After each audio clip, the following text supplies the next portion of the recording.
everyone, thought I would do a quick video today showing you our very Aldi food storage. Homestead Tessie, I'll link the video below, had a great video a few days ago about your food storage and how even if you're just putting $1 or $2 every week, every month, something aside, however you can do it, that's important. Some of us don't have a pressure canner, some of us don't know how to can, some of us don't have a garden to can from. So some of us have to do our food storage just from purchasing things from your local grocery store. We shop a lot at Aldi, and so we have a lot of Aldi products in our long-term food storage. And also I wanted to share with you today one of the best resources on food storage that I found, and it's from a woman named Wendy DeWitt. She is a food storage educator for the Church of Jesus Christ of Latter-day Saints. I'm not Mormon, but I found her tips to be incredibly insightful and helpful.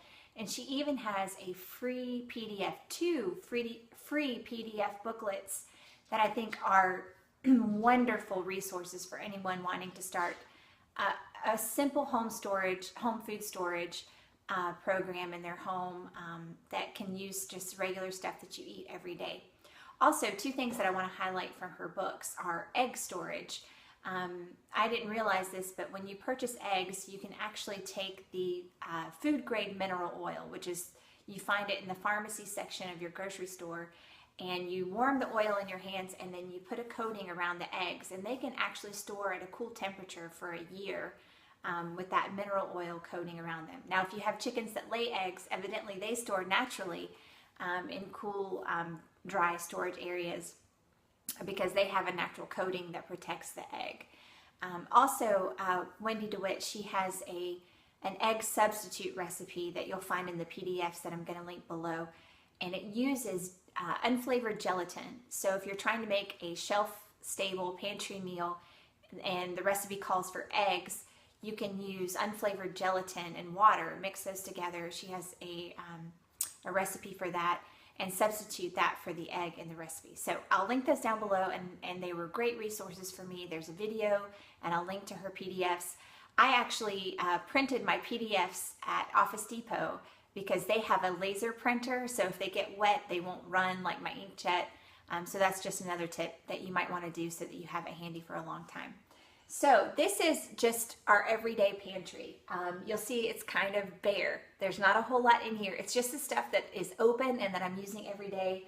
I've got sugars and breakfast cereals. Behind there are some chips that we don't have too much of. Most of my baking supplies, cornstarch, baking powder, salt, flour, peanut butter, nuts, and dried fruit.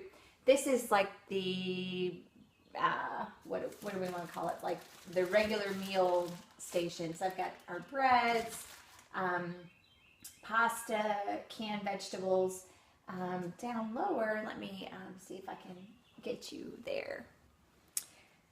Down lower, we've got just rice and beans and paper items that we use for packing lunches and things. And then at the very bottom, let me see if I can just, we've got some of our water and protein, vinegar, just those big bulky items. So this is essentially our everyday use pantry. So when I'm cooking, I come right to this pantry to get the supplies I need. And now I'll show you what our food storage looks like.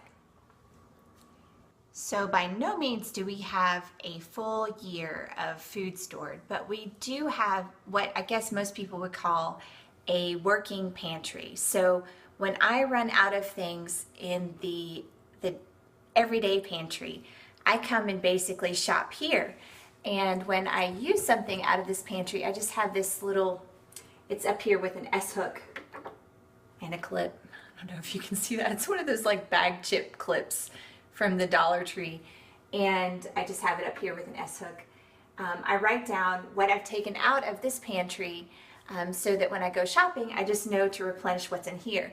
And as we have extra money, I add a few of the extra things that we know that we use. So you can see we've got sugars here, molasses, cocoa, baking soda, all of our baking products. Up here, we eat a lot of tomatoes-based stuff. So there's tomato sauce, diced tomatoes, kidney beans, There's shortening, vegetable oil.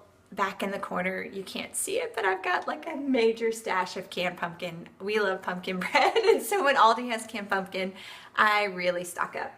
Let me see if I can get you down a little lower now. So here on this shelf, we've got some condiments and spices. This is sriracha, lots of peanut butter, nuts, jelly, barbecue sauce, those types of things. And then here we eat a lot of spaghetti, so we have spaghetti sauce, some more baking supplies, and some dried beans. And in the far corner, you can't really see it, but there's flour. So it looks like a lot of food, but this is probably less than a month's worth when you really get down to it. There's only, 8 jars of spaghetti sauce, and we probably would eat that 1 or 2 times a week. So you'd be amazed how fast you would go through food storage. Now on the very bottom we have our shelter in place kit. So let me show you what that looks like. So on this very bottom shelf we have heavy items. If we needed to evacuate from our home for like a hurricane or something, we have other food that's lightweight that we would take. But for sheltering in place, we have some canned meats and things that I could make pretty quickly over a campfire or something if we didn't have power. So these are just quick, easy items, instant oatmeals and things that we would use in an emergency situation. So that's what this guy is right here. And we just leave it here in case we ever need it. Now this is the newest part of our storage. I have been trying to build up my supplies for personal care and cleaning products. So you see that I've got borax, baking soda, Castile soap, peroxide, some Zote, and some, this is actually also some like of the Publix brand Dove soap that we use. And down below you'll see I have some shampoo and conditioner. I'm going to link below. The Mennonite Miser had a great tip. I dilute our Dawn dishwashing soap in a foam pump, and that lasts me longer than if I had made it homemade. So I use the Aldi brand of Dawn dish soap. You can see it back there. And we dilute that in the foam pumps, and that's what I use to wash dishes with. We actually use it in the bathrooms as hand soap too, which can be kind of drying, but we're okay with it.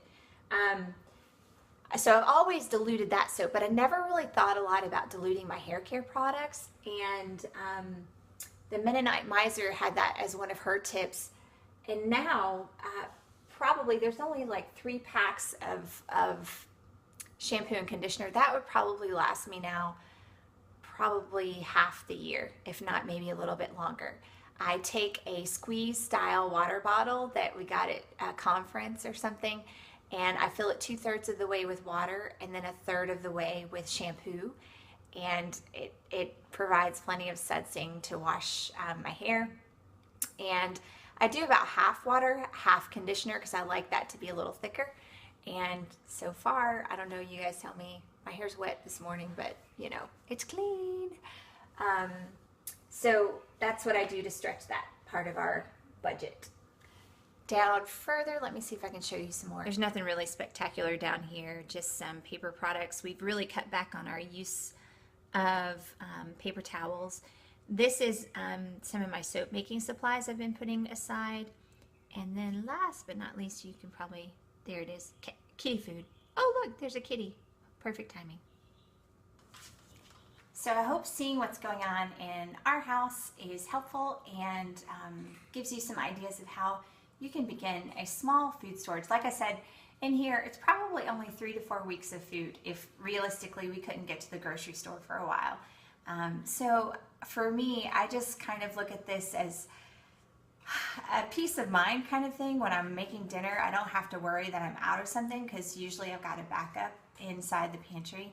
And it's sort of also like an extra savings account. Like if we have an unexpected bill, I've got resources here to kind of see us through, maybe a little financial, just tight time. So Hope it's helpful, and if you all have some tips about your pantry, or if you have some additional maybe PDFs or something that you want to share below, please comment, and we'll talk to you again soon. Take care.